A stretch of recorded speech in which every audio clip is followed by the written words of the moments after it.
नमस्कार. मी भाऊ तोरसेकर. तुम्ही बघत आहात प्रतिपक्ष.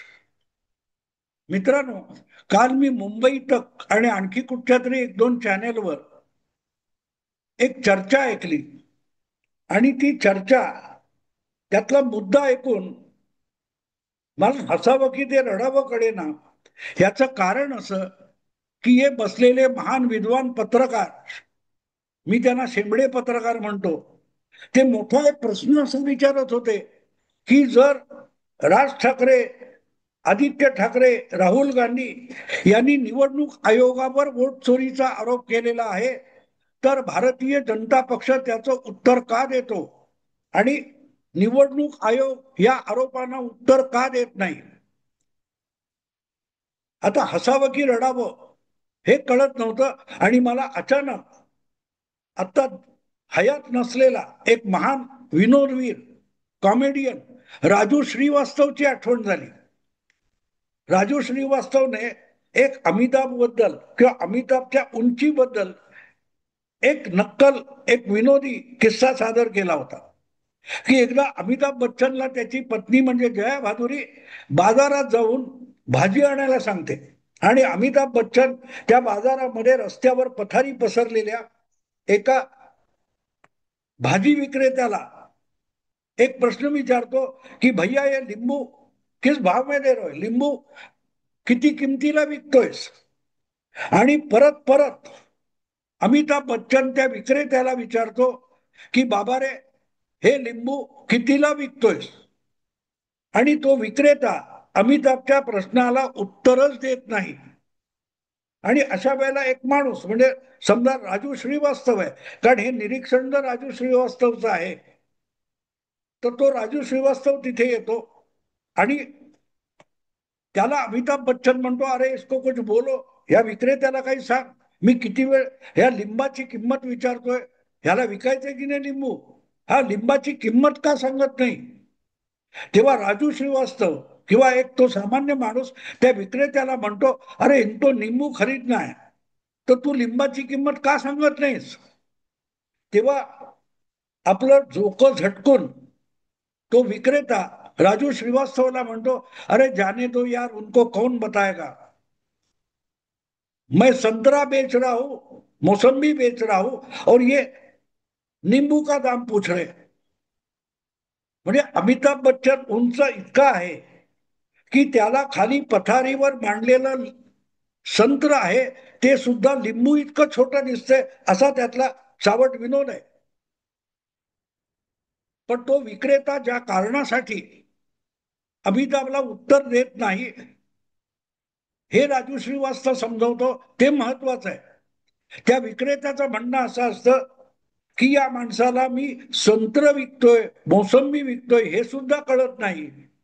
तो मोसंबी किंवा संत्र्याची किंमत विचारण्यापेक्षा लिंबाची किंमत विचारतो आणि माझ्याकडे लिंबूच नसेल तर मी उत्तर काय देऊ.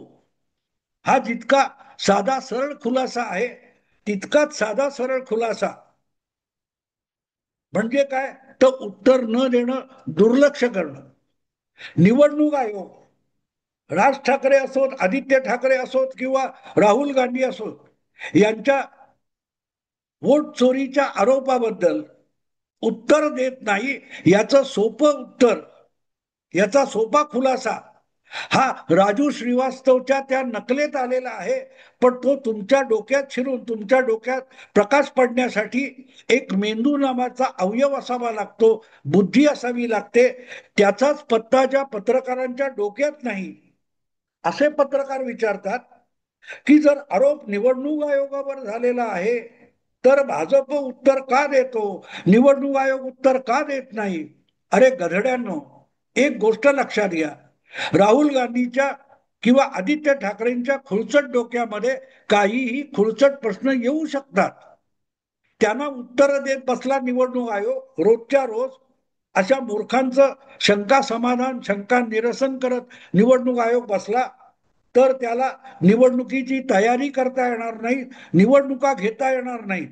आणि म्हणून काही प्रश्नांकडे दुर्लक्ष करायचं असतं. आणि हे अगदी राजू श्रीवास्तव किंवा साधं तत्वज्ञान वगैरे बाजूला ठेवा, हे जे पत्रकार असा प्रश्न विचारतात, की निवडणूक आयोगावर आरोप आहे, तर निवडणूक आयोग उत्तर का देत नाहीत? त्यांचे आईबाप हे तरी माणसं आहेत का, असा प्रश्न विचारला पाहिजे. याचं कारण त्यांच्या आईबापांनी सुद्धा वापरलेला एक शब्द प्रयोग आहे, कुत्र्याचं शेपूट नळीत घातलं म्हणून सरळ होत नाही. हे पिढी जात आपण ऐकत आलोय. आणि हे जे पत्रकार असले प्रश्न उपस्थित करतात, त्यांच्यासाठी सुद्धा हा प्रश्न पडतो की यांचे आईबाप तरी माणसं होती का? आणि माणसं असतील तर कुत्र्याचं शेपूट नळीत घालूनही सरळ होत नाही हे त्यांनीही ऐकलं असेल, पण मेंदूत शिरलं नाही. राहुल गांधींचे प्रश्न असोत, आदित्य ठाकरेंचे आरोप असोत, हे कुत्र्याच्या शेपटीसारखे आहेत. ते कितीही महिनोन महिने नळीमध्ये घालून ठेवा, ते शेपूट सरळ होणार नाही. कारण त्याला सरळ व्हायचंच नाहीये. त्यांना उत्तर नकोच आहे, शंका समाधान करून घ्यायचंच नाहीये.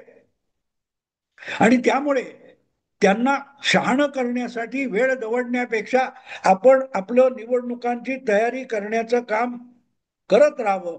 यासाठी निवडणूक आयोगाला असल्या मूर्खांकडे आणि असल्या मूर्खांना प्रसिद्धी देणाऱ्या पत्रकारांकडे आणि माध्यमाकडे निवडणूक आयोगाला दुर्लक्ष करावं लागतं. जसा तो भाजीवाला त्या कल्पनेतल्या नकलेतल्या अमिताभ बच्चनकडे दुर्लक्ष करतो. अरे उनको क्या बताए, हम संतरा मोसंबी बेच रहे, वो नींबू का भाव पूछ रहे. तर पत्रकार सुद्धा किती तद्दन मूर्ख झालेत याचा हा राजू श्रीवास्तवने सादर केलेला पुरावा. नमस्कार.